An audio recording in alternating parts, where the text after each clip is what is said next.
লোকালয়ে তো আল্লাহ দেখে, মানুষও দেখে। পানির ভিতরে ডুব দিয়েছিলাম, সেখানেও দেখি আমার আল্লাহ দেখে। হুজুর গো, এমন কোন জায়গা পৃথিবীতে পেলাম না যেখানে আমার আল্লাহ দেখে না। তাই তো হুজুর এই মরগ আমি জবে করতে পারি নাই। আল্লাহর ওলি পীর সাহেব বলে, তুমি হলো আসল কাজ করেছ। আল্লাহ রব্বুল আলামিনের ডর তোমার মধ্যে ঢুকে গেছে, তুমি হলে আমার আসল মুরিদ। আল্লাহু আকবার, আল্লাহু আকবার। ও যুবক, যখন তুমি নির্জনে গুনাহ করো, বাবার কাছ থেকে বলে কয়ে মোবাইল কিনে নিয়েছো। কেন নিয়েছো? বলে আমি 9-এ উঠেছি, ট্রেনে পড়বো, আমার এখন মোবাইল দরকার লাগে, পড়াশোনার করতে লাগে। বাবা 20 মণ ধান বিক্রি করে অথবা 10 মণ ধান বিক্রি করে সুন্দর চকচকে একটা মোবাইল তোমাকে কিনে দিয়েছে। তুমি গভীর রজনীতে ওই মোবাইল নিয়ে কী করো? তোমার বাবাই দেখে না, মায়ে দেখে না, ভাই দেখে না, বোন দেখে না। কিন্তু যুবকরে, তোমার আল্লাহ তোমাকে দেখে, তোমার আল্লাহ তোমারে দেখে। আজ যুবক, তোমার মধ্যে যদি এই ভয়টা ঢুকাইতে পারো, আল্লাহ দেখে। তোমার মতো সফল কাম মুমিন পৃথিবীতে আর কেউ নাই, কেউ নাই। তুমি আল্লাহর খাঁটি বান্দা হয়ে যাবে, তুমি আল্লাহর খাঁটি বান্দা হয়ে যাবে। তোমার দ্বারা আদৌ পিতামাতার অবাধ্যতা হবে না, পিতামাতার আমানতের খেয়ানত হবে না। যেই সন্তানের মধ্যে আল্লাহর ভয় এসে যায়, ওই সন্তান মায়ের পেটে লাথি মারবে না, মায়ের সঙ্গে খারাপ আচরণ করতে পারবে না। যেই সন্তানের মধ্যে আল্লাহর ভয় এসে যাবে, ওই সন্তান বাবার সঙ্গে খারাপ আচরণ করতে পারে না, বাবার দোকানের টাকা চুরি করতে পারবে না, বাবার ব্যবসার টাকা চুরি করতে পারবে না, বাবার ধান চুরি করে বিক্রি করে মোবাইল কিনতে পারবে না, বাবার চোখকে ফাঁকি দিয়ে আমাদের খেয়ালত করতে পারবে না।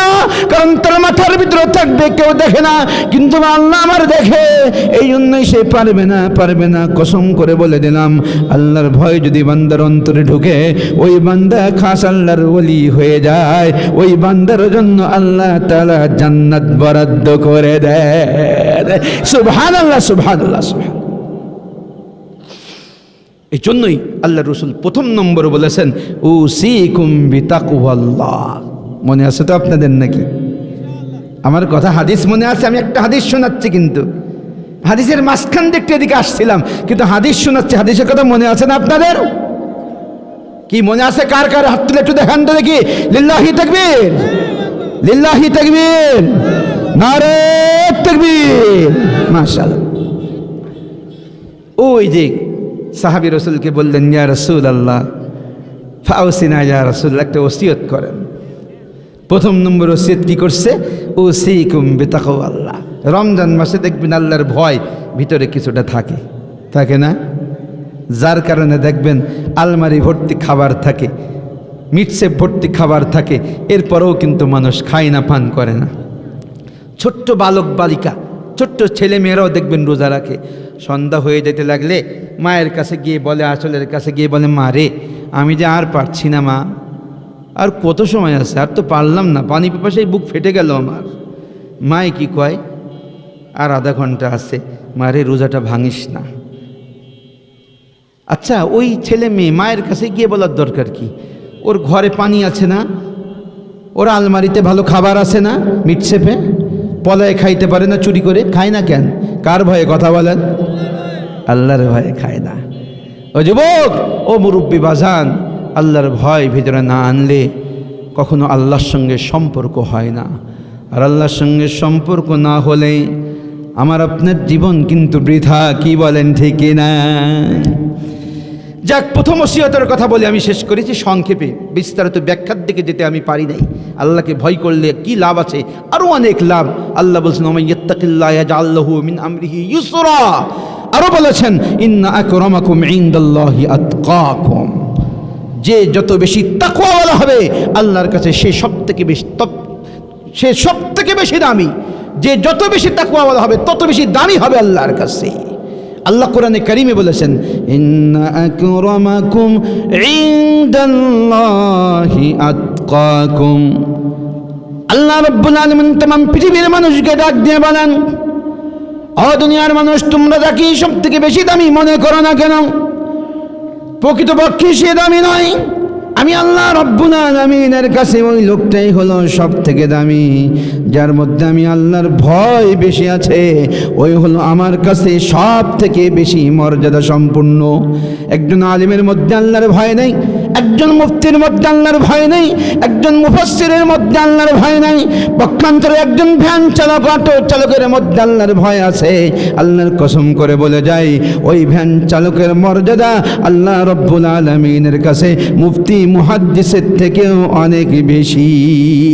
সুবহানাল্লাহ, সুবহানাল্লাহ, সুবহানাল্লাহ। বেলালে হাফসি চেহারা কুৎসিত কালা ছিল, কালা ছিল না? উপরের ঠোঁট উপরের দিকে উঠানো, নিচের ঠোঁট নিচের দিকে মানে কি নামানো, দেখতে বিভৎস একেবারে ছিলেন, অথচ অন্তরটা কলবটা আল্লাহর ভয়ে একেবারে সুসজ্জিত করে ফেলেছিলেন।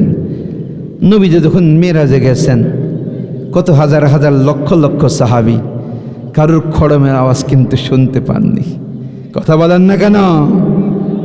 বেলাল হাফসির খড়মের আওয়াজ শুনতে পেলেন।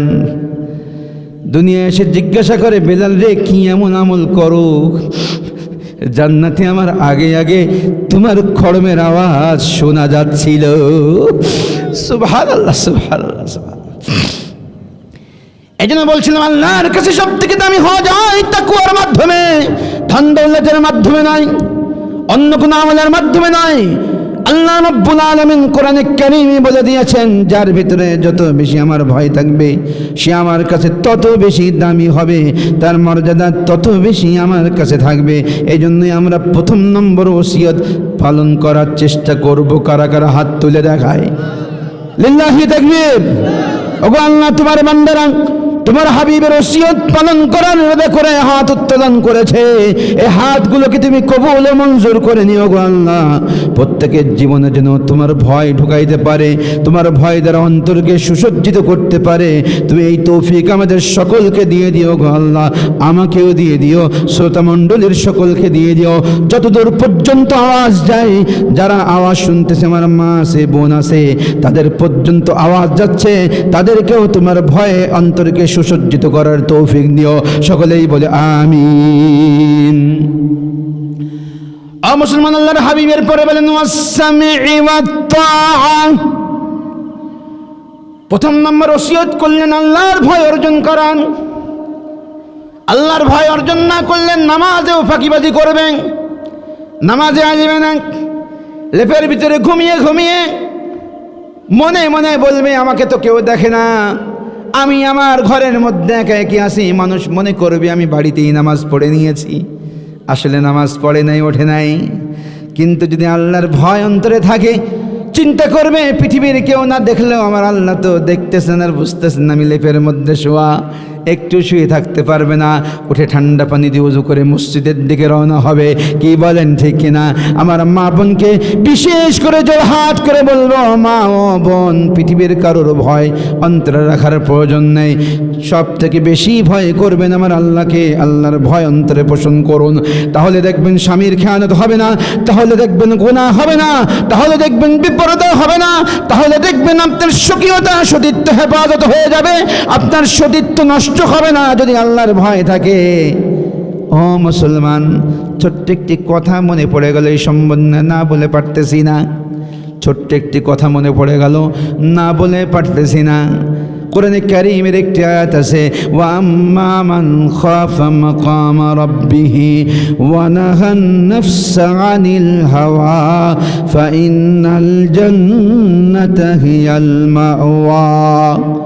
আল্লাহ রাব্বুল আলামিন বলেন, যারা কাল কিয়ামতের ময়দানে আমার সম্মুখে দণ্ডায়মান হওয়ার বিষয়টিকে লক্ষ্য করবে আর ভয় করবে, অথবা নিজের নফস আর প্রবৃত্তির অনুসরণ করা হতে নিজেকে রক্ষা করবে, বাঁচাবে, আল্লাহ রাব্বুল আলামিন বলেন ফাইন্নাল জান্নাতা হিয়াল মাওয়া, তার জন্য আল্লাহ রাব্বুল আলামিন জান্নাতকে ঠিকানা হিসাবে রেখেছেন।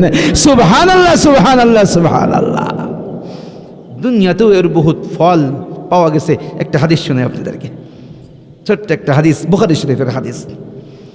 দুনিয়াতে আল্লাহর ভয় অর্জন করলে আল্লাহ দুনিয়াতে বাঁচাই, যে এটা বোঝানোর জন্য একটা হাদিস শোনাই, গল্প না, যেটা হাদিস সেটা হাদিস বলবো। বুখারী শরীফের মধ্যে হাদিস আসছে, নবী করিম সাল্লাল্লাহু আলাইহি ওয়াসাল্লাম বলেন, বনি ইসরায়েলের 3 ব্যক্তি একদিন রওনা হয়েছে, 3 বন্ধু, হাদিস, রওনা হয়েছে বিকালবেলা তাফরি করতে, ঘুরতে। আমাদের যুবকরা মাঝে মাঝে ঘুরতে যায় না?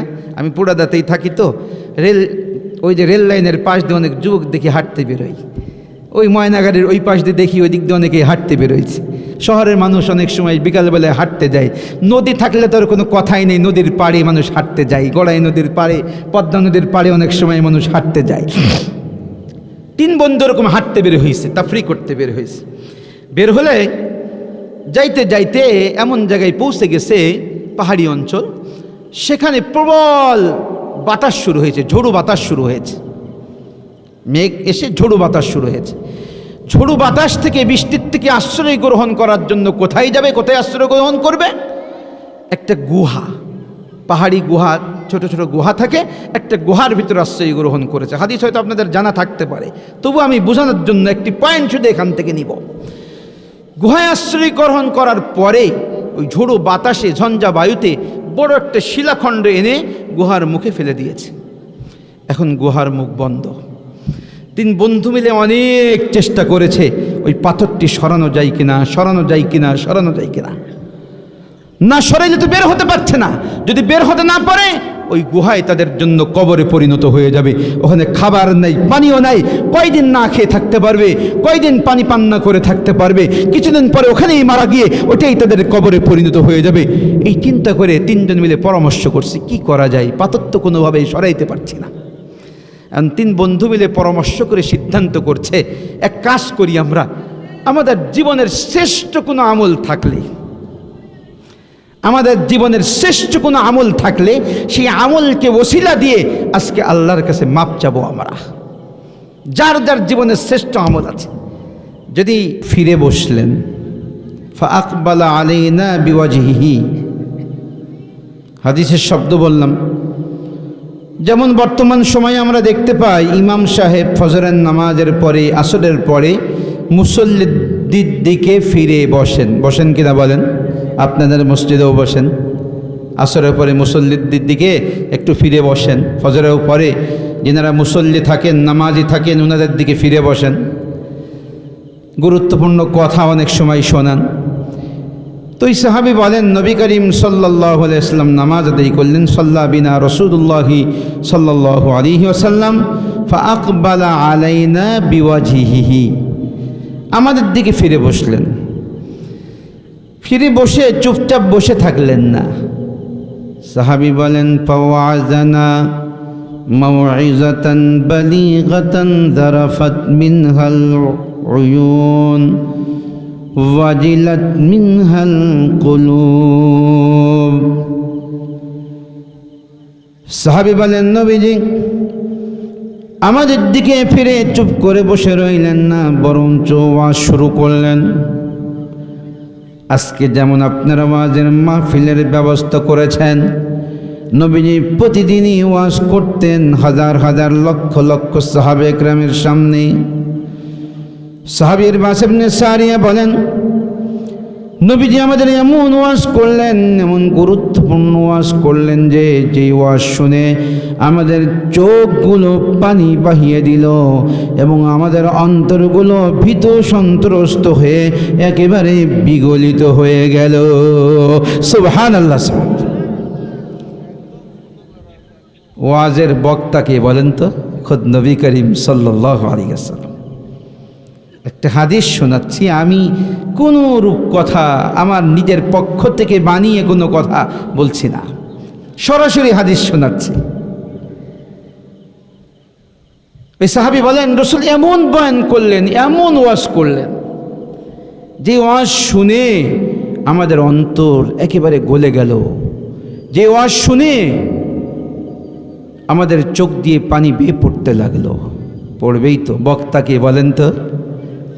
নবী করিম সাল্লাল্লাহু আলাইহি ওয়াসাল্লাম।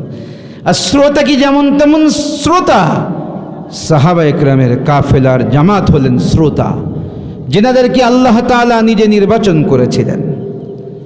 হযরত আব্দুল্লাহ ইবনে মাসউদ রাদিয়াল্লাহু তাআলা বলেন, ইখতারাহুমুল্লাহু তাবারাকা ওয়া তাআলা লিসুহবাতি নাবিয়িহি ওয়া লিইকামাতি দীনিহি।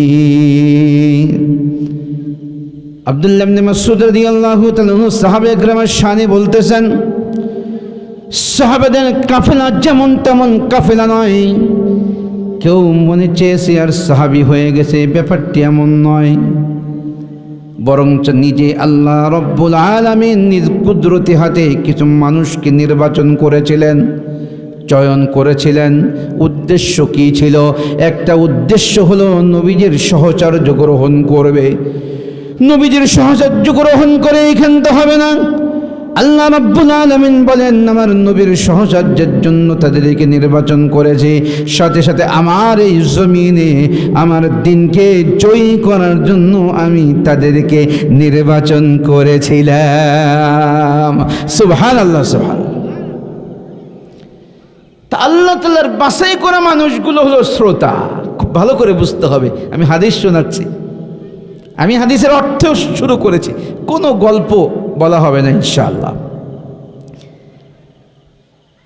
তো এই সাহাবী বলতেছেন, রাসূল এমন ওয়াজ করলেন, ওয়াজে আমাদের চোখ দিয়ে পানি বেয়ে পড়তে লাগলো। আমাদের অন্তরগুলো ভীত সন্ত্রস্ত হয়ে গেল। সাহাবাদের জামাত তো আল্লাহ তাআলা নিজে নির্বাচন করেছেন, ওনাদের পরীক্ষা আল্লাহ তাআলা নিয়েছিলেন, পাশ করেছিলেন ওনারা। যা হোক, ওই সাহাবী বলেন, রসুলের এই ওয়াজের এই অবস্থা দৃষ্টে একজন সাহাবী দাঁড়িয়ে গেলেন। দাঁড়িয়ে বললেন, ইয়া রাসূলাল্লাহ, কাআন্না হাযিহি মাউইযাতু মুওয়াদ্দিইন। ওগো রাসূল, ওগো পয়গম্বর, দীর্ঘদিন ধরে আপনার ওয়াজ শুনতেছি, কিন্তু আজকের ওয়াজের ধরন ভিন্ন মনে হয়। আজকে এমন এমন কথা বলেছেন, যেই কথার ধরন শুনে মনে হয় আপনি আর বেশি দিন আমাদের মাঝে থাকবেন না। মনে হয় যেন বিদায় গ্রহণ করে চলে যাবেন। বিদায় গ্রহণকারী ব্যক্তি যেমন ওয়াজ করে, কথা বলে, উপদেশ দেয়, নসিহত করে আর ওসিয়ত করে, আপনার কথাগুলো আজকে তার থেকে ব্যতিক্রম মনে হয়নি। আমার মনে হয় যেন বেশি দিন আপনি থাকবেন না, আমাদের ছেড়ে চলে যাবেন। আল্লাহু আকবার, আল্লাহু আকবার। তো বিদায় বেলায় মানুষ কিছু গুরুত্বপূর্ণ কথা বলে। কি বলেন? বলে কিনা বলেন? বাবা যখন দুনিয়া ছেড়ে চলে যাবে বুঝতে পারে, তখন বড় ছেলেকে কাছে ডাকে। হাদিস শোনাচ্ছি, হাদিসের মধ্যে শিক্ষণীয় বিষয় আছে। এখনো সেই পয়েন্টে আমি যেতে পারিনি, হাদিসের শব্দগুলো শুরুর থেকে বলছি। বাবাই তখন বড় ছেলেরা ডাক দিয়ে কি বলে, বাজান রে, তুই হলো বড়, তোর ছোট ভাইরা থাকলো, আমি হয়তো আর বাঁচব না, দেখে রাখিস, ওদের লেখাপড়ার খবর রাখিস। আর শেষে আর একটা কথা কয়, তোর মারে রেখে গেলাম, কষ্ট দিস না। বলে কিনা বলেন? তোর অমুক চাচা কিছু টাকা পায়, টাকাগুলো দিয়ে দিস। এমন কিছু ওসিয়ত করে, গুরুত্বপূর্ণ নির্দেশনা শোনায়। কি বলেন? করে না? তুই সাহাবী বলতেছি, ইয়া রাসূলুল্লাহ, আপনার ওয়াজ শুনে তো মনে হচ্ছে আপনি বিদায় গ্রহণ করবেন, থাকবেন না আমাদের মাঝে বেশি দিন। তো বিদায় বেলায় মানুষ কিছু ওসিয়ত করে, গুরুত্বপূর্ণ কথা বলে, মানুষ যখন দুনিয়া ছেড়ে চলে যায়। ফাউসিনা ইয়া রাসূলুল্লাহ, ঠিক এমনিভাবে আপনিও আমাদের কিছু ওসিয়ত করুন। আপনার অবস্থা দৃষ্টে মনে হয় আপনি আমাদের ছেড়ে চলে যাবেন, আমাদের এতিম বানিয়ে চলে যাবেন। সুতরাং আপনার মুখের এই ওয়াজ আর কবে শুনতে পারবো জানি না। তাই তো বলি, রাসূল আপনি কিছু ওসিয়ত করে যান, গুরুত্বপূর্ণ নির্দেশ আমাদেরকে দিয়ে যান। আল্লাহু আকবার, আল্লাহু আকবার। রাসূল করিম সাল্লাল্লাহু আলাইহি ওয়াসাল্লাম সাহাবীর ওই কথা শুনে চিন্তা করলেন, সত্যি তো কিছু ওসিয়ত করা দরকার। আল্লাহর হাবিব 3টি ওসিয়ত করেছেন। আমি আজকে আমার এই আলোচনা 3টি ওসিয়ত বর্ণনা করেই শেষ করব ইনশাআল্লাহ। কারা কারা শুনতে রাজি আছেন? 2 হাত তুলে দেখান তো একটু। লিল্লাহি তাকবীর, লিল্লাহি তাকবীর, নারে তাকবীর। মাশাআল্লাহ, মাশাআল্লাহ। আল্লাহর হাবিব ওই সাহাবীর কথা মতো 3টি ওসিয়ত করেছেন উল্লেখিত হাদিসের মধ্যে। আমি আমার পক্ষ থেকে কোনো কথা না বলে ওই 3টি ওসিয়ত আপনাদের সামনে পেশ করেই আমি বিদায় নেব ইনশাআল্লাহ। আল্লাহর হাবিব ডাক দিয়ে বলেন, ও আমার সাহাবে একরাম, তোমরা ওসিয়ত শুনতে চেয়েছো, শুনে নাও। ওসিকুম বিতাকওয়াল্লাহি ওয়াস-সামঈ ওয়াত-তাআ ওয়া ইন কানা আবদান হাবশিয়া فإنه من يعش منكم بعدي فسيرى اختلافا كثيرا فعليكم بسنتي وسنة الخلفاء الراشدين المهديين تمسكوا بها وعضوا عليها بالنواجذ إلى آخر الحديث। নবী আরবি ডাক দিয়ে বললেন, সাহাবা একরাম শুনে নাও, তোমাদের ওসিয়ত করি। সর্বপ্রথম তোমাদেরকে আমি ওসিয়ত করতেছি, গুরুত্বের সহিত নির্দেশ দিচ্ছি, তোমরা আল্লাহ রব্বুল আলামিনের তাকওয়া, আল্লাহ রব্বুল আলামিনের ভয় তোমাদের অন্তরে তোমরা পোষণ করবে। সুবহানাল্লাহ, সুবহানাল্লাহ। একেবারে মূল মন্ত্র নবী করিম সাল্লাল্লাহু আলাইহি ওয়াসাল্লাম বলে দিয়েছেন। আল্লাহর ভয় দ্বারা তোমাদের অন্তরকে তোমরা সুসজ্জিত করবে, এমন এক ওসিয়ত করেছেন, এমন এক কাজের। আল্লাহর ভয় ছাড়া মানুষ আদৌ দিনদার হতে পারে না, আদৌ পারে না, আদৌ পারে না। মানুষ দিনদার হতে পারে না, গুনাহ ছাড়তে পারে না। আমার ভিতরে যদি আল্লাহর ভয় না থাকে, বক্তার থেকেও গুনাহ হবে, মুফতি সাহেবের থেকেও গুনাহ হবে, পীর সাহেব থেকেও গুনাহ হবে, মুরিদ থেকে গুনাহ হবে, মুহাদ্দিস থেকে গুনাহ হবে। ঠেকানো যাবে না, যাবে না, যাবে না যদি আল্লাহর ভয় ভিতরে না থাকে, আল্লাহর ভয় দ্বারা অন্তরকে যদি সুসজ্জিত করা না হয়। কথার কথা বলি, এখান থেকে ওয়াজ করে বাড়িতে যাব, বাড়িতে কথার কথা ধরেন কেউ নাই, আমি আমার মতো একলা, ঘরে কেউ নেই, বিবি নেই, ছেলে নেই, মেয়ে নেই, আমি একলা।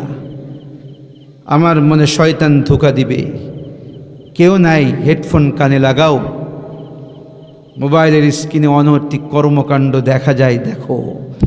ফেসবুকে নাচানাচি দেখা যায়, ইউটিউব চ্যানেলে দেখা যায়, দেখো। ও যুবক, ভালো করে শুনে নাও, এই গুনাহ থেকে কেউ বাঁচাইতে পারবে না আল্লাহর ভয় ছাড়া। ওই নির্জন কক্ষে আমি ছাড়া তো আর কেউ নেই। আমি ওই গুনাহ থেকে বাঁচতে পারবো না যদি আমার ভিতরে আল্লাহর ভয় না থাকে। যদি আমার ভিতরে একটুখানি আল্লাহর ভয় থাকে, আমি ওই গুনাহ আদৌ করতে পারবো না। কি বলেন, ঠিক না? এটা আল্লাহ রসুল মূল মন্ত্র বলে দিয়েছেন, মূল মন্ত্র, যেটা অর্জন না করলে কোনো মানুষ দিনদার হতে পারে না, মুত্তাকি পরেজগার হতে পারে না, জান্নাতি হতে পারে না। গুনাহ না ছাড়লে তাকে আল্লাহ তাআলা জান্নাত তো দিবেন না। গুনাহ ছাড়তে হবে, আল্লাহর সঙ্গে সম্পর্ক হবে না গুনাহ না ছাড়লে। এই জন্য আল্লাহর ভয় এমন এক মূল মন্ত্র, ওটা যদি মানুষ ভিতরে অর্জন না করে, মানুষের দ্বারা গুনাহ হবে। সে মুফতি হলে গুনাহ হবে, মুহাদ্দিস হলে গুনাহ হবে, মুফাসসির হলে গুনাহ হবে, বক্তা হলে গুনাহ হবে, শ্রোতা হলে গুনাহ হবে, পীর সাহেব হলে গুনাহ হয়ে যাবে, মুরিদ হলে গুনাহ হয়ে যাবে, উস্তাদ হলে গুনাহ হয়ে যাবে, ছাত্র হলেও গুনাহ হবে। গুনাহ হবে, ঠেকানো যাবে না কোনোভাবেই। আমি রাস্তা দিয়ে হেঁটে যাব, আমার উস্তাদ আমার সাথে আছে, আমি চোখের গুনাহ করব, আমার উস্তাদ টের পাবে কি? কথা বলেন, আদৌ টের পাবে না। এই গুনাহ থেকে একমাত্র বাঁচাইতে পারবে আমার আল্লাহর ভয়। পৃথিবীর কাউকে আমি ভয় করি না, কিন্তু মনের ভিতরে যদি একবার উকি দেয়, ও রেজাউল করিম, তোর বাবা দেখে না, মা দেখে না, আত্মীয় স্বজন দেখে না, বিবি দেখে না, তোর ছেলে দেখে না, মেয়ে দেখে না, ছাত্র দেখে না, ওয়াজ করে নি শ্রোতারা দেখে না, কিন্তু আল্লাহ রাব্বুল আলামিন একজন আছেন, লা তাখুযুহু সিনাতুন ওয়ালা নাওম, যিনি ঘুমান না, তন্দ্রা ভাব আসে না। ওরে জাউল করিম, তোরা আল্লাহ কিন্তু তোর চেয়ে চেয়ে দেখতেছে। খবরদার খবরদার, তোর চোখ উঁচু করে বেগানা নারীর দিকে তাকাস না। যদি একবার মনের ভিতরে উঠে দেয়, মুসলমান কসম করে বলে যায়, আমি রেজাউল আমার চোখকে সংযত করতে বাধ্য হয়ে যাব। কি বলেন, ঠিক কিনা? এই জন্য আল্লাহর ভয় এক মূল মন্ত্র। আজকাল আল্লাহর ভয় না থাকার কারণে সমাজের মধ্যে সামাজিক অবক্ষয় দেখা দিয়েছে। আমানতের খেয়ানত করে, সন্তান পিতামাতাকে শ্রদ্ধা করে না, আমানতের খেয়ানত করে। স্বামী স্ত্রীর আমানতের খেয়ানত করে, স্ত্রী স্বামীর আমানতের খেয়ানত করে। ছাত্র উস্তাদের আমানতের খেয়ানত করে, উস্তাদ ছাত্রের আমানতের খেয়ানত করে। অফিসের কর্মচারী অফিসের আমানতের খেয়ানত করে। অফিসের বসগিরির আমানতের খেয়ানত করে। এমন বহু নজির পৃথিবীতে চলতেছে এখন, শুধু আল্লাহর ভয় না থাকার কারণে। স্বামী ওই যে বাইরে যায়, কার সঙ্গে যেন মোবাইলে ফুটুস পাটাস করে। দেখেন না, এখন সমাজে বাড়ি বউ আছে, কিন্তু বাইরে এসে মোবাইলে কি যেন কয়, কার সঙ্গে কথা বলে। আছে সমাজে, আপনাদের নলকুলাতে নাই, আমাদের আটিগ্রাম ধাপাড়িয়া পুরাদায় অনেক আছে, অনেক আছে। তখন সে চিন্তা করে কি, আমার স্ত্রী কিন্তু আমারে দেখতেছে না, টের পাচ্ছে না আমি যে আর একজনের সঙ্গে কথা বলছি। ভাবে কিনা কথা বলেন? এই ভেবেই তো কথা বলে, মনে ভয়টা থাকে। কিন্তু যদি স্ত্রী জানতে পারে, তাহলে ঝাঁটার বাড়ি কিন্তু দেবে, এমনি না ময়লা মাখিয়ে ঝাঁটার বাড়ি দেবে। তাই পলায় পলায় চিন্তা করে, আমার স্ত্রী টের পাচ্ছে না, তাই স্ত্রীর আমানতের খেয়ানত করে। স্ত্রী চলে যায় ছেলেকে স্কুলে দিতে, স্কুলের ভিতরে সন্তানকে ঢুকিয়ে দিয়ে উনি মোবাইলে আমানতের খেয়ানত শুরু করে দেয়। পারে কেন? ভিতরে আল্লাহর ভয় নাই। আল্লাহর ভয় থাকলে এটা করতে পারত না, আদৌ পারত না, আদৌ পারত না। এই জন্য আল্লাহ রাসূল মূল মন্ত্রের ওসিয়ত করেছেন, অন্তরকে আল্লাহর ভয় দ্বারা সুসজ্জিত করতে হবে, তাহলে আমি আর আপনি মুত্তাকি হয়ে যাব। আর জান্নাত কার জন্য বরাদ্দ? কথা বলেন, মুত্তাকির জন্য জান্নাত বরাদ্দ। সুবহানাল্লাহ, সুবহানাল্লাহ। মুসলমান, আন্দাজে মদিনা দিয়ে একটি উদাহরণ পেশ করতে চাই হাদিস থেকে। ওমর ফারুক রাদিয়াল্লাহু তাআলা আনহুর খেলাফতের যুগ চলতেছে। খেজুর পাতার মসনদে বসে উনি অর্ধ পৃথিবী নয়, পৃথিবীর 2/3 অধিপতি, রাষ্ট্রনায়ক হয়ে রাষ্ট্র পরিচালনা করছেন। একদিন রাতের বেলায় নয়, দিনের বেলায় বের হলেন। সঙ্গে কিছু খাবার নিলেন, পানীয় নিলেন। মরুভূমির মধ্যে পানি পাওয়া যায় না, তাই পানীয় নিলেন, খাবার নিলেন। সামনে খাবারের প্রয়োজন বলে খাবার খেয়ে নেবেন, পিপাসা লাগলে পানীয় পান করে নেবেন। চলতে চলতে হঠাৎ খাবার শেষ হয়ে গেল, পানীয় শেষ হয়ে গেল। কিন্তু সফর তো এখনো বাকি আছে, লম্বা পথ পাড়ি দিতে হবে। খাবার কোথায় পাওয়া যায়, পানীয় কোথায় পাওয়া যায়? ছদ্মবেশ ধারণ করেছেন, মানুষের চেনার মতো কায়দা নেই। বর্তমান সময়ের আমিরুল মুমিনিন হলো এই পথিক, এই ব্যক্তি। আদৌ চেনার মতো কোনো উপায় উনি রাখেন নাই। চলতে চলতে চিন্তা করলেন কোথায় খাবার পাওয়া যায়, পানীয় পাওয়া যায়। হঠাৎ লক্ষ্য করলেন ওই যে পাহাড়ের পাদদেশে দেখা যায় এক রাখাল কিছু বকরি নিয়ে চড়ায়। মাথার ভিতরে চিন্তা আসলো, ওখানে গেলে খাবার পাওয়া যাবে, পানীয় পাওয়া যাবে। কিছু যদি নাও পাওয়া যায়, কিছু বকরি আছে, বকরির দুধ দহন করে আমি খেতে পারবো, আমাকে দিবেন। যেই চিন্তা সেই কাজ, চলে গেলেন রাখালের কাছে। দূর থেকে দেখলেন রাখাল বকরির দুধ দহন করে পান করছে। কাছে গিয়ে বলে, ওহে রাখাল, আমি আরবের মরুভূমির একজন পথিক, লম্বা পথ পাড়ি দিয়ে এসেছি, খাবার শেষ হয়ে গেছে, পানীয় শেষ হয়ে গেছে, তোমার কাছে এসেছি, কিছু খাবার দরকার, পানীয় দরকার। তুমি যদি আমাকে একটু সহযোগিতা করতে, তোমার বকরির দুধ দহন করে যদি আমাকে পান করতে দিতে, আমার খিদা নিবারণ হয়ে যেত, আমার পিপাসা মিটে যেত, বড় দয়া হবে আমার উপরে। রাখাল বেচারা বলে, না না পথিক না, আপনাকে আমি বকরির দুধ দহন করে আদৌ পান করতে দিতে পারি না। আল্লাহু আকবার, আল্লাহু আকবার। ওমরে ফারুক রাদিয়াল্লাহু তাআলা বলেন বিস্মিত, আরে কেন? আমি হাদিস শোনাচ্ছি, কোনো রূপকথা, কোনো গল্প শোনাচ্ছি না। আমি একটি বিষয়ের উপরে কথা বলার সবসময় চেষ্টা করি। এখানে আল্লাহ তাআলা আরও কয়েকবার এনেছেন, আমি আপনাদেরকে ঠিক একটি বিষয়ই বুঝাবো। যেই কথাটি বলছি এই কথাটি কোরআনে কারীমের কত জায়গায় আল্লাহ বলেছেন, গুণে হিসাব করে শেষ করা যাবে কিনা সন্দেহ আছে। শেষ করা হয়তো যাবে, কিন্তু নামাজের কথা, রোজার কথা, যাকাতের কথা যতবার বলেছেন তার থেকে অনেক বেশিবার বলেছেন আল্লাহকে ভয় করার কথা। কারণ এমন এক মূল মন্ত্র, এটা ভিতরে না আসলে গুনাহ হবেই, ঠেকানো যাবে না। আলের পাশের ধান কাটার সময় এক গোছ কাটে ফেলবই, ঠেকানো যাবে না। অপরের গাছের পাশ দিয়ে যাওয়ার সময় একটা কুল পেড়ে গালের ভিতর চলে যাবেই, ঠেকানো যাবে না। মাছ মারার সময় আমার পুকুর বাদ দিয়ে অপরের পুকুরের একটা মাছ ধরে ফেলবই, ঠেকানো যাবে না। মিথ্যা একটা বলে ফেলবই, ঠেকানো যাবে না। ট্রেনে ভ্রমণ করার সময় টিকিট ছাড়া ভ্রমণ করবই, ঠেকানো যাবে না। আদৌ বন্ধ করা যাবে না যদি আল্লাহর ভয় ভিতরে না থাকে। মুসলমান বসের আসনে বসে দুর্নীতি করবে, ঠেকানো যাবে না। আমার বাংলার লক্ষ লক্ষ কোটি টাকা পাচার হবে, কানাডায় চলে যাবে, সুইস ব্যাংকে চলে যাবে যদি আল্লাহর ভয় ভিতরে না থাকে। যদি আল্লাহর ভয় না থাকে বাংলাদেশের কোটি কোটি ডলার চলে যাবে সুইস ব্যাংকে, ঠেকানো যাবে না, পাচার হয়ে যাবে। শুধু তাই নয়, বাংলাদেশ নামক যে আমানত আমাদের হাতে ছিল, আমরা রাষ্ট্রে প্রধান ছিলাম, ওই আমানতের খেয়ানত কি পরিমাণ হবে যার যথেষ্ট প্রমাণ আপনারা বিগত কয়েক বছরে পেয়েছেন। কি বলেন ঠিক কিনা? যা হোক, যেদিকে যাচ্ছিলাম সেদিকে যাই। ফারুক আজম রাদিয়াল্লাহু তাআলা বলতেছেন, এই যুবক রাখাল, তুমি যে দুধ পান করলা, তোমারে দেখলাম, তুমি আমার দুধ দিবা না কেন? কি হয়েছে? আমি মানুষ না? তুমি তো খাইলা দেখলাম। যুবক বলল, রাখাল মানে ওহে পথিক, আমাকে আমার মালিক অনুমতি দিয়েছে তাই আমি পান করেছি, কিন্তু আমার মালিক অন্য কাউকে দুধ দেওয়ার অনুমতি দেয় নাই, তাই আপনাকে দিতে পারবো না। যতই লেকচার দেন না কেন, যতই ধমক দেন না কেন, যতই বাহাদুরি আর ক্ষমতা দেখান না কেন, একটি লোকমা দুধও দিতে পারবো না। আমিরুল মুমিনিন চিন্তা করলেন, এই যুবক তো যেমন তেমন যুবক রাখাল নয়, নবীর সাহাবাদের যুগের রাখাল।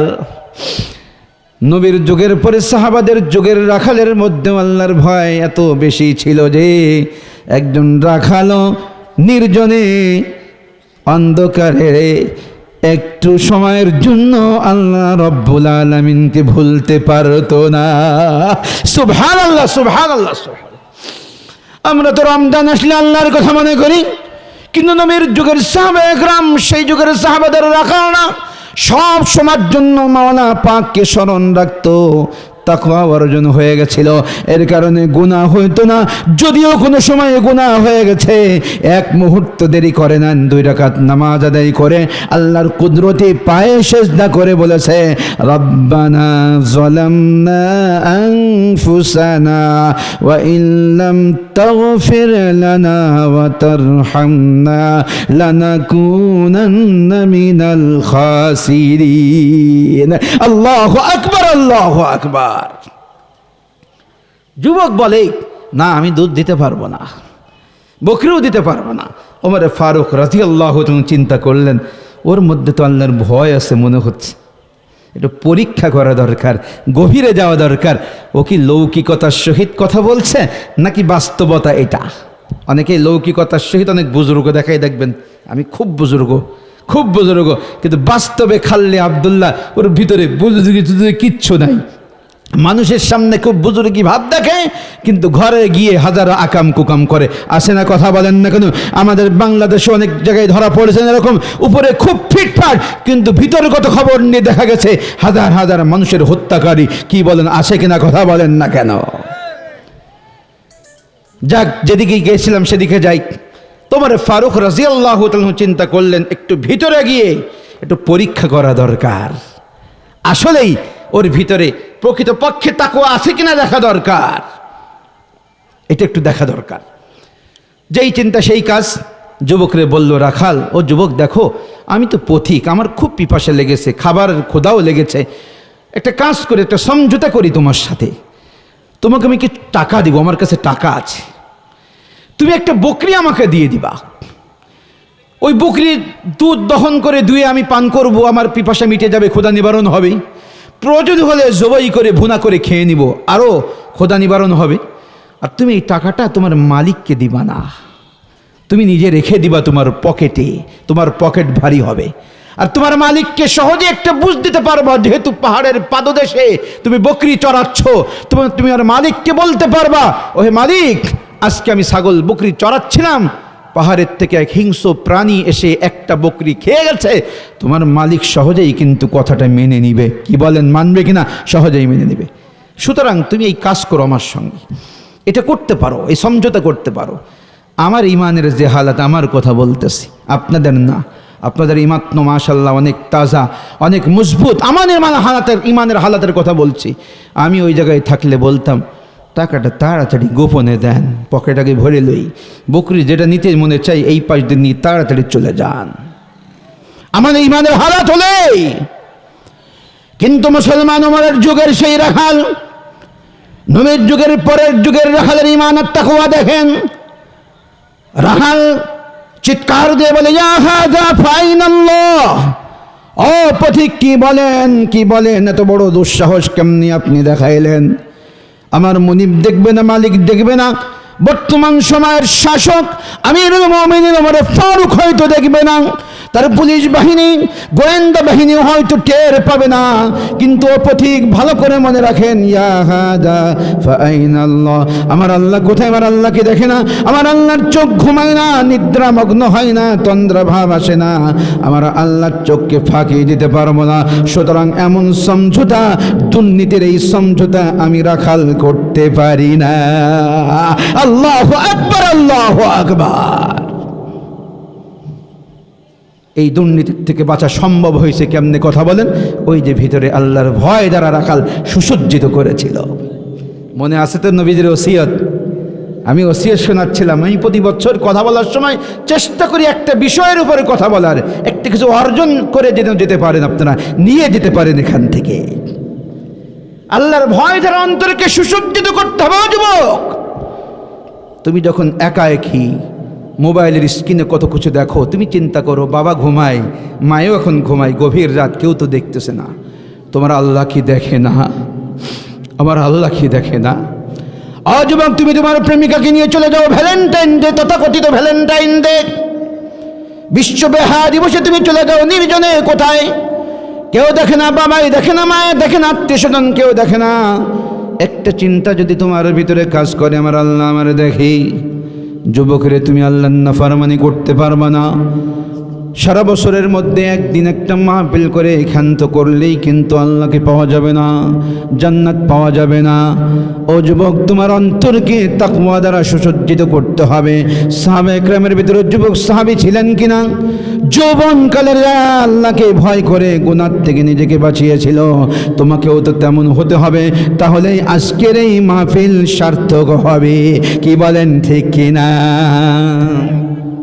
এই জন্য বলছিলাম, তাকওয়া অর্জন করলে অনেক লাভও আছে। যেমন গুনাহ থেকে বাঁচাতেই লাভ আছে। জান্নাত কার জন্য? কোনো মুফতির জন্য জান্নাত আল্লাহ ঘোষণা করেননি। কোরআনে কোথাও দেখাইতে পারবেন না, হাদিসের কোথাও দেখাইতে পারবেন না যে মুফতির জন্য জান্নাত, এটা দেখাইতে পারবেন না। মুহাদ্দিসের জন্য জান্নাত এটা নাই, মুফাসসিরের জন্য জান্নাত এটা নাই। কোরআনে আল্লাহ বলেছেন, উইদ্দাত লিল মুত্তাকিন, যারা তাকওয়া অর্জন করে মুত্তাকি হয়ে যাবে, আল্লাহ রাব্বুল আলামিনের ভয় অন্তরে পোষণ করে যারা গুনাহ থেকে বাঁচবে, নেকির কাজগুলো করবে, ওই লোকগুলো মুত্তাকি হয়ে যায়। আল্লাহ রাব্বুল আলামিন বলেন, তাদের জন্য আমি নিজ কুদরতি হাতে জান্নাত বানিয়ে রেখেছি। সুবহানাল্লাহ, সুবহানাল্লাহ, সুবহানাল্লাহ। শুধু কি তাই? আল্লাহ রাব্বুল আলামিন তাকওয়ার মর্যাদা সম্বন্ধে বলেন, ওয়া মান ইয়াত্তাকিল্লাহা ইয়াজআল লাহু মাখরাজা ওয়া ইয়ারযুকুহু মিন হাইসু লা ইয়াহতাসিব। আল্লাহ রাব্বুল আলামিন বলেন, যে আল্লাহ রাব্বুল আলামিন, আমি আল্লাহকে যে ভয় করবে, তাকওয়া অর্জন করবে, আমি আল্লাহ ঘোষণা করে দিলাম तमाम পৃথিবীর মানুষ তোমরা শুনে নাও যে আমাকে যথাযথভাবে ভয় করবে দুনিয়ায় যত সমস্যার সম্মুখীন সে হোক না কেন, এমনকি কাল কিয়ামতের কঠিন দিবসের যত সমস্যার সম্মুখীন সে হোক না কেন, এই তাকওয়া অর্জন করার কারণে আমি আল্লাহ তার জন্য সব সমস্যার সমাধানের ব্যবস্থা করে দিব। সুবহানাল্লাহ, সুবহানাল্লাহ, সুবহানাল্লাহ। এমন জায়গার থেকে রিজিক দেব যেই জায়গার থেকে রিজিক পাওয়ার কল্পনাও সে করে নাই। এমন জায়গার থেকে রিজিক দেব যে আমাকে ভয় করবে, এমন জায়গার থেকে রিজিক দেব সে কল্পনাও করে নাই যে এখান থেকে রিজিক পেতে পারে, এটা কল্পনা করে নাই। সেই জায়গার থেকে আমি তার রিজিক দিব যদি আমার ভয় দ্বারা অন্তরকে সুসজ্জিত করতে পারে। আহা, গুনাহ করার সময় একবারও আল্লাহর কথা মনে পড়ে না। ওই যে এক আল্লাহর ওলি, এবার একটা গল্প কই, এটা গল্প, এটা হাদিস না, বোঝানোর জন্য একটা গল্প কই। এক আল্লাহর ওলি, এক পীর সাহেব তিনজন মুরিদকে পরীক্ষা করার জন্য, শ্রেষ্ঠ তিনজন মুরিদকে পরীক্ষা করার জন্য তিনজনের হাতে তিনটা মোরগ দিয়েছে, আর বলছে জবাই করে আনবা এমন জায়গার থেকে যেখানে কেউ দেখতে না পায়, কেউ দেখতে না পায় এমন জায়গার থেকে জবাই করবা। তিনজন চলে গেছে নিজ নিজ এলাকায়। একজন খুঁজতেছে, আড়াল খুঁজতেছে কোথায় যায় জবে করা যায়। দেখে নির্জন এলাকায় একটা দেওয়াল আছে, ওই দেওয়ালের ওই পাশে কোনো মানুষ নেই, জনমানবহীন এলাকা। তো নিজে পা দিয়ে পাড়াই ধরে একা একা, আর কারোর সঙ্গে নেই, কেউ তো দেখে ফেলবে, পা দিয়ে পাড়াই ধরে ও চাকু দিয়ে ছুরি দিয়ে জবাই করে ফেলছে। আমরা মনে করছে কেউ দেখে নাই, পীর সাহেবের কাছে চলে গেছে। আর একজন মোরগ নিয়ে চলে গেছে পানির ভিতরে ডুব দিয়ে এক পাদে পাড়িয়ে ধরে মোরগ জবাই করে পীর সাহেবের কাছে হাজির হয়ে গেছে। আর একজন গেছে মোরগ নিয়ে, যেখানেই যাই, আহা, যেখানেই যাই মনের ভিতরেও কি মারে, কেউ তো দেখে না, কিন্তু আর আল্লাহ তো আমারে দেখে। তিনজন পীর সাহেবের কাছে হাজির হয়ে গেছে। প্রথম ব্যক্তিরে জিজ্ঞাসা করে কোথায় জবে করেছে, কেউ দেখে নাই তো? কয় না হুজুর, একটা পক্ষীও দেখে নাই। নির্জন এলাকায় বিরাট এক দেওয়াল ছিল, প্রাচীর ছিল, প্রাচীরের আড় লাগিয়ে জবে করেছি, কেউ দেখে নাই। কোনো মানুষ ছিল না, কোনো জিন ছিল না, কোনো পশু পাখি ছিল না, পক্ষীও দেখে নাই। দ্বিতীয় জনের জিজ্ঞাসা করে, বলে হুজুর গো পানির নিচে জবে করেছি, কেউ আমারে দেখে নাই। আমরা শ্রেষ্ঠ আমল দিয়ে মাপ চাইতে পারি, হইতে পারে আল্লাহ রব্বুল আলামিন আমাদের মাফ করে আমাদের গুহার মুখের থেকে এই পাথর, এই শিলাখণ্ড সরিয়ে দিবেন, আমরা পরিত্রাণ পেয়ে যাব, মুক্তি পেয়ে যাব। যেই চিন্তা সেই কাজ। একজন দোয়া করে, দুইজন আমিন বলে। ওই তিনজনের একজন দোয়ায় হাত উত্তোলন করে বলতেছে, রব্বে কারিম, তুমি তো ভালো করেই জানো আমার মতো পাপিষ্ঠ ব্যক্তি আর দুনিয়াতে নাই, এমন কোনো পাপ নাই যে আমি করি নাই গো আল্লাহ, আমার মতো গুনাহগার কেউ নেই। তবে একদিনের একটা কাজ তোমার জন্য করেছিলাম, ওগো আল্লাহ তুমি তো ভালো করেই জানো সেদিনকার সেই কাজটি আর কারোর জন্য করি নাই, একমাত্র তোমার জন্যই করেছিলাম। এই বলে সে বর্ণনা করতেছে, এক মহিলাকে ফুসলাই গুনাহ করার চেষ্টা করতাম। মহিলা ছিল আল্লাহর ওলি, মহিলা ছিল দিনদার মুত্তাকি তাকওয়াওয়ালা। সে আদেও রাজি হইতো না জিনা করতে, ব্যভিচারে রাজি হইতো না। যতই তারে ফুসলাইতাম, যতই তারে বোঝানোর চেষ্টা করতাম, যতই তারে বিভিন্ন জিনিসের লোভ দেখাইতাম, আদেও সে আমার যে দাবি ছিল, আমার যে কাম বাসনা ছিল, ওইটা পূরণ করতে, চরিতার্থ করতে আদেও সে রাজি হইতো না। এইভাবেই চলতেছিল। হঠাৎ করে ওই মেয়ে লোকটা একদিন বড় বিপদে পড়ে, অনেকগুলো টাকার প্রয়োজন হয়ে যায়। আমি হাদিস শোনাচ্ছি, কোনো রূপকথা শোনাই না। এক পর্যায়ে বাধ্য হয়ে এসে আমার কাছে আসে, ভাই আমাকে কিছু টাকা দিবেন, ঋণ দিবেন, আমি বড় বিপদে আছি, মারাত্মক বিপদে। আপনি ঋণ না দিলে ওই বিপদ থেকে আদৌ আমি পরিত্রাণ পাবো না, উদ্ধার হতে পারবো না। ওই লোকটি দোয়ার মধ্যে বলে, ওগো আল্লাহ তুমি তো জানো আমি সুযোগের সন্ধানী ছিলাম, আমি সুযোগের সদ্ব্যবহার করার চিন্তা করে ফেললাম। বললাম টাকা দিতে পারি, শর্ত হলো আমার প্রস্তাবে রাজি হতে হবে। মেয়েটি কেঁপে ওঠে, বলে না না, আল্লাহকে ভয় করো, আমি রাজি হতে পারি না। কিন্তু মেয়েটার বিপদ এতই বেশি ছিল যে এক পর্যায়ে ওই আমার কথা মতো রাজি হয়ে যায়, টাকা দেওয়ার শর্তে রাজি হয়ে যখন নির্জন কক্ষে চলে আসে, সম্পূর্ণ প্রস্তুতি গ্রহণ হয়ে গেল, এখনই জিনা করে ফেলবে ভেবে ছেড়ে লিপ্ত হয়ে যাব।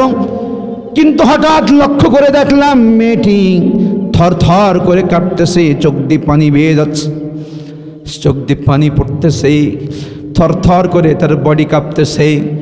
দোয়ার মধ্যে বলে, ওগো আল্লাহ তুমি তো জানো। মেয়েটিকে জিজ্ঞাসা করেছিলাম কেন কাঁপতেছো আর কাঁদতেছো? মেয়েটি বলে, ভাইরে যুবক বন্ধুরে, আমি কারোর ভয়ে কাঁপি না আর কান্দি না, আমার মাওলার ভয়ে কাঁদতেছি আর কাঁপতেছি। আমার মাওলা দেখতেছে জীবনে কোনোদিন অপরাধ করি নাই, ব্যভিচার করি নাই, আজকে সেই আল্লাহ নাফরমানি কেমনে করতেছি, আল্লাহর ভয়ে আমি কাঁপতেছি আর ক্রন্দন করতেছি, কাঁদতেছি। যুবক বলে, আল্লাহ তোমার ওই বান্দির কথা শোনার পরে আমার মনের ভিতরে এক মৃদু বাতাস বয়ে গেল, এক আলোড়ন সৃষ্টি হয়ে গেল। আমি চিন্তা করলাম, হায়রে একজন নারী তার আল্লাহকে কত বেশি ভয় করে আর ভালোবাসে। আমি যুবক মানুষ হয়ে, আমি পুরুষ হয়ে ভয় করতে পারি না, আমার মতো অপদার্থ আর কেউ নাই। সাথে সাথে ওই মেয়েটিকে ছেড়ে দিয়ে উন্মুক্ত করে দিয়েছিলাম আর তওবা করেছিলাম। ওগো আল্লাহ তোমারে ভয় করলাম, এই গুনাহ আমি আর করি না, আর করবো না। ওগো আল্লাহ ওই দিনকার এই গুনাহ থেকে আমি বেঁচেছিলাম একমাত্র তোমার ভয়ে, অন্য কারোর ভয় না। নির্জন কক্ষে কেউ ছিল না বেঁধে দেওয়ার মতো। ওগো আল্লাহ সেদিন যদি একমাত্র তোমার ভয়ে ওই গুনাহটি ছেড়ে দিয়ে থাকি, মেয়েটিকে যদি উন্মুক্ত করে দিয়ে থাকি, এই কাজটি যদি তুমি পছন্দ করে থাকো, ওগো আল্লাহ আজকে তোমার কাছে দরখাস্ত করি, ওই কাজকে ওসিলা করে আমাদের এই বিপদ থেকে তুমি রক্ষা করে দাও। সুবহানাল্লাহ, সুবহানাল্লাহ। বুখারী শরীফের মধ্যে আসছে, এইভাবে দোয়া করার পরে দেখে পাথর কিছুটা সরে গেছে। সুবহানাল্লাহ, সুবহানাল্লাহ। এই জন্য বলছিলাম, আল্লাহর ভয় অর্জন করলে ইহ জগতে লাভ, পর জগতে লাভ। মুত্তাকি হওয়া যায়, যার বিনিময়ে আল্লাহ তাআলা জান্নাত দান করেন। সুবহানাল্লাহ বলবেন না একটু? এই জন্য নবী করিম সাল্লাল্লাহু আলাইহি ওয়াসাল্লাম বলতে ভুল করেননি, আল্লাহর পরে সব থেকে জ্ঞানী তো উনি। কি বলেন, তাই না? না সংশয় আছে আপনাদের? নবীদের ব্যাপারে কারোর কোনো সন্দেহ সংশয় আছে নাকি? ওই ভারতের এই কুলাঙ্গারের মতো ভারতের পণ্ডিত রামগিরি মহারাজ আমার নবীর চরিত্রের উপর আঘাত করেছে। ও বলতে চাই 55 বছর বয়সে নবীজি আম্মা জান আয়েশা সিদ্দিকাকে 6 বছর বয়সে বিবাহ করে অত্যাচার করেছিল। নাউযুবিল্লাহি মিন যালিক। আজকে যদি আমাদের হাতের কাছে পেতাম, ওর জিহ্বা টেনে ছিঁড়ে আমরা বাংলার কুকুর দিয়ে খাওয়াই দিতাম। কি বলেন, ঠিক কিনা? এত বড় স্পর্ধা দেখায়, আমার নবীর ইজ্জতের উপর আঘাত করার চেষ্টা করে, ওকে ছাড় দেওয়া হবে না, হবে না, হবে না। ভারত সরকারের কাছে জানাইতে চায়, অবিলম্বে ওকে গ্রেফতার করে ওর বিচার করতে হবে, নতুবা বাংলার মুসলমান দরকার হলে ভারতের মুসলমানের সঙ্গে একাত্মতা ঘোষণা করে আবারও লং মার্চ করতে বাধ্য হবে। কি বলেন, ঠিক কিনা? এই জন্য নবীদের ইজ্জতের উপর আঘাত করবে কেউ, তাকে ছাড় দেওয়া হবে না, হবে না, হবে না। নবীর ওসিয়ত খুব ভালো করে বোঝার জন্য চেষ্টা করব। বাংলায় আলাক কুলাঙ্গার আছে, আপনারা জানেন কিনা জানি না। ওই যে আমাদের নিমতলায় কয়দিন আগে আমরা ওখানে গিয়েছিলাম, ওখানে আমিরুল ইসলাম নামে এক মাস্টার আছে, স্কুল খুলছে, উপর দি লেভেল স্কুলের, কিন্তু ভিতরে ভিতরে নবীর প্রতি আদাওয়াত শত্রুতাই ভরা ওর জীবন। নবী বিদ্বেষী, সুন্নাহ বিদ্বেষী, হাদিস বিদ্বেষী। ও সুন্নাহ মানতে চায় না, কোরআন মানতে চায়, হাদিস মানতে চায় না, নবীকে মানতে চায় না, সাথে রসুলকে গালিগালাজ করে। ওই বদমাইশ, ওই কুলাঙ্গার, ওর বিরুদ্ধেও আমরা সেদিন বলেছি। ওখানেও মিছিল হয়েছে, ওখানেও সমাবেশ হয়েছে, প্রতিবাদ করা হয়েছে। যারা নবীর প্রেমিক কখনোই নবীর ইজ্জতের উপর আঘাত আসলে চুপ করে বসে থাকতে পারে না। অথচ বাংলার এক শ্রেণীর প্রেমিক দেখবেন যারা নবীর আশেক হওয়ার দাবি করে, যখন নবীর ইজ্জতের উপর আঘাত আসে দেখবেন ওরা ঘর থেকে বের হয় না, ওদের রাস্তাই পাওয়া যায় না, ওরা খাটের নিচে পলায়। কি বলেন, ঠিক কিনা? যা হোক, আমি একটি বলেছি, আরও দুটি ওসিয়তের কথা সংক্ষেপে বলতে চাই। দ্বিতীয় নম্বরটার কোনো ব্যাখ্যা বিশ্লেষণ করব না, 3 নম্বরটার একটু ব্যাখ্যা করব। রাসূল কারীম বলেন, দ্বিতীয় নম্বরের ওসিয়ত হলো ওয়াস-সামঈ ওয়াত-তাআ ওয়া ইন কানা আবদান হাবশিয়া। নবী করিম সাল্লাল্লাহু আলাইহি ওয়াসাল্লাম বলেন, দ্বিতীয় নম্বরের ওসিয়ত, ও আমার সাহাবায়ে কেরাম, কিয়ামত পর্যন্ত যত উম্মত আমার আসবে তাদেরকে বলা যায়, তোমাদের শাসক যদি তোমাদেরকে ন্যায়সঙ্গত নির্দেশ দেয় ওই নির্দেশ পালনে তোমরা বাধ্য থাকবে, কিন্তু যদি শরীয়ত পরিপন্থী কোনো নির্দেশ দেয় নির্দেশ তো মানবেই না বরং প্রতিবাদের জন্য দাঁড়িয়ে যাবে। বাংলার মুসলমান যুবকদের আমরা চিনি, দেখবেন আমাদের বাংলার যুবকরা অনেকে আছে আদৌ কেবলামুখী সেজদা করে না, সারা বছরের মধ্যে একদিনও যায় না, সপ্তাহে একদিনও যায় না, মাসেও যায় না, রমজানের রোজাও ঠিকমতো রাখে না। কিন্তু দেখবেন বাংলার অনেক যুবক আছে, নবীর ইজ্জতে যদি আঘাত করা হয়, কোরআন নিয়ে যদি কেউ ব্যঙ্গ করে, উপহাস করে, ওই যুবক কিন্তু চুপ করে বসে থাকে না, প্রতিবাদের জন্য দাঁড়িয়ে যায়। কি বলেন, ঠিক কিনা, আছে কিনা? দেখবেন দাঁড়িয়ে যায়। তো যা হোক, বলছিলাম দ্বিতীয় নম্বরে ওসিয়ত করতেছে, তোমাদের নেতা, তোমাদের শাসক, রাষ্ট্রপ্রধান যদি ন্যায়সঙ্গত কোনো নির্দেশ দেয়, অন্যায় নয়, ন্যায়সঙ্গত কোরআন হাদিস, কোরআন সুন্নাহ সম্মত যদি কোনো নির্দেশ দেয় সেটা পালনে তোমরা বাধ্য থাকবে। তবে কোরআন সুন্নাহ পরিপন্থী নির্দেশ দিলে সেটা তো মানবেই না, বরং তার প্রতিবাদ করার জন্য দাঁড়িয়ে যাবে। আমরা প্রস্তুত আছি না? কথা বলেন না কেন? কারা কারা প্রস্তুত আছেন? দুই হাত তুলে দেখান। লিল্লাহি তাকবীর, লিল্লাহি তাকবীর। এই বিষয়ে লম্বা কথা বলবো না, লম্বা কথা বলতেও চাচ্ছি না, লম্বা কথা বলার অবকাশ আছে এই বিষয় নিয়ে, যে আমাদের শাসকরা কোরআন সুন্নাহ পরিপন্থী কোনো কথা বললে আমরা আদৌ মানতে রাজি নই। কবিতা তো বলে না এর থেকে, হ্যাঁ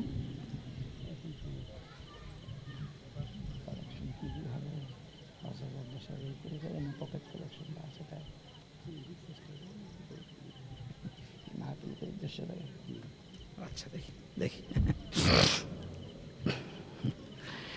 আল্লাহর হাবিব 3 নম্বর ওসিয়ত করতেছেন, ফাইন্নাহু মাইয়াইশ মিনকুম বাদি ফাসায়ারা ইখতিলাফান কাসীরা ফাআলাইকুম বিসুন্নতি ওয়া সুন্নাতিল রাশিদিনাল মাহদিয়িন তামাসসাকু বিহা ওয়া আযু আলাইহা বিন নওয়াজিজ। আল্লাহর হাবিব 3 নম্বর ওসিয়ত করতেছেন, ও আমার উম্মতেরা, আমার সাহাবায়ে কিরাম, আমার বর্তমানে তোমরা তোমাদের মধ্যে অনেক মতানৈক্য দেখতে পাবে, দ্বীনের ব্যাপারেও দেখবে অনেক মতানৈক্য। কেউ বলে এটা করো, কেউ বলে এটা করো, কেউ বলে ওইটা করো, কেউ বলে এটা ছাড়ো, কেউ বলে ওইটা ছাড়ো, এটা করো, কেউ বলে ওইটা করো না। আমার উম্মত, তোমরা যারা আমার বর্তমানে জীবিত থাকবে, দেখবে তোমরা অনেক মতানৈক্য দেখতে পাবে। ওই মতানৈক্যের ভিড়ে কোনটাকে তোমরা গ্রহণ করবে এই ব্যাপারে তোমাদেরকে গুরুত্বপূর্ণ দিক নির্দেশনা আমি দিয়ে যাই। এই বলে আল্লাহর হাবিব বলেন, যখন এরম